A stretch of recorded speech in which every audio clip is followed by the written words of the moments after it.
ایک منٹ یہ ویڈیو دیکھیں۔ السلام علیکم ورحمۃ اللہ وبرکاتہ۔ اگر میرا گھر آپ لوگوں کے گھر کے قریب ہوتا تو میں ڈھیر سارے تحفے لے کر آپ کے گھر کے باہر کھڑے ہو کر آپ لوگوں کو عید مبارک کہتا، آپ سے ملتا، آپ کو ڈھیر ساری محبتیں دے کر، ڈھیر ساری دعائیں دے کر واپس چلا آتا۔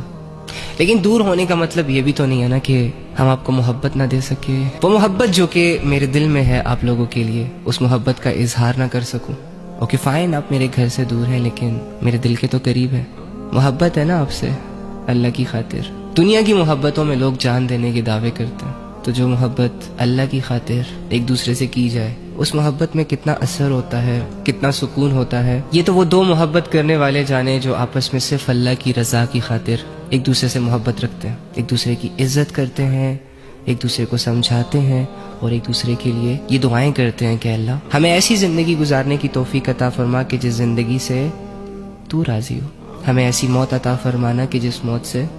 تو راضی ہو، اور آخرت کو بھی لے کر ان کی یہ دعائیں ہوتی ہیں، یہ کوشش ہوتی ہے کہ وہ اللہ کی نظروں میں کامیاب ہو جائے۔ ایک صحابی تھے، رسول اللہ صلی اللہ علیہ وآلہ وسلم کے پاس بیٹھے ہوئے تھے تو سامنے سے ایک اور شخص گزرا، فرمایا یا رسول اللہ یہ جو بندہ گزرا ہے نا سامنے سے، میں اس سے بڑی محبت کرتا ہوں۔ تو رسول اللہ صلی اللہ علیہ وآلہ وسلم نے فرمایا کہ کیا تم نے اسے بتایا ہے کہ تم اسے محبت کرتے ہو اللہ کی خاطر؟ فرمایا نہیں یا رسول اللہ میں نے تو نہیں بتایا ابھی تک۔ تو فرمایا کہ تمہیں چاہیے کہ تم اسے یہ بتاؤ کہ تم اس سے اللہ کی رضا کی خاطر محبت کرتے ہو۔ تو پتہ نہیں کون سے اعمال ہیں آپ لوگوں کے، شاید آپ لوگ راتوں کو اٹھ اٹھ کر نا اللہ کے سامنے رونے والے لوگ ہو، یا پھر اللہ رب العزت کے سامنے کھڑے ہو کر اپنی زندگی کے حال سنانے والے لوگ ہو، یا دنیا کے ستائے ہوئے لوگ ہو۔ دنیا میں تم لوگوں کا دل ہی نہیں لگ رہا، لیکن جب اللہ کے سامنے جاتے ہو تو تم لوگوں کو یہ دنیا جنت لگنا شروع ہو جاتی ہے، دل پھول جاتے ہیں تم لوگوں کے، سینہ روشن ہو جاتا ہے۔ نیک لوگ ہو یار۔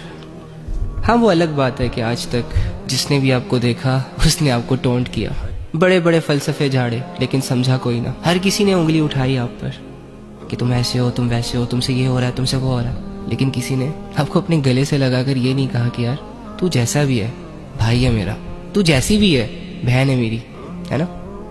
اب یہ لوگوں کی غلطی ہے کہ اس نے تمہیں سمجھا نہیں۔ تم جس محبت کے لائق تھے، عزت کے لائق تھے، اپنائیت کے لائق تھے، وہ عزت نہیں دی گئی، وہ محبت تم سے نہیں کی گئی، وہ اپنائیت نہیں دی گئی تمہیں، جس کی وجہ سے تمہیں اپنا آپ کھوکھلا کھوکھلا سا لگ رہا ہے، اکیلا اکیلا سا لگ رہا ہے۔ جو بھی آتا ہے تمہاری لائف میں بس انگلیاں اٹھاتا ہے، ٹونٹ کر کے چلا جاتا ہے، تمہارے اخلاق اچھے نہیں ہیں، تم اللہ سے دور ہو، تم یہ کرتے ہو، تم وہ کرتے ہو۔ اب لوگوں کو کیا پتا کہ میرا بھائی اس ویڈیو کو سننے کے بعد توبہ بھی کرنے والا ہے، نماز بھی پڑھنے والا ہے، اور میری بہن بھی ساری فضول کام چھوڑنے والی ہے۔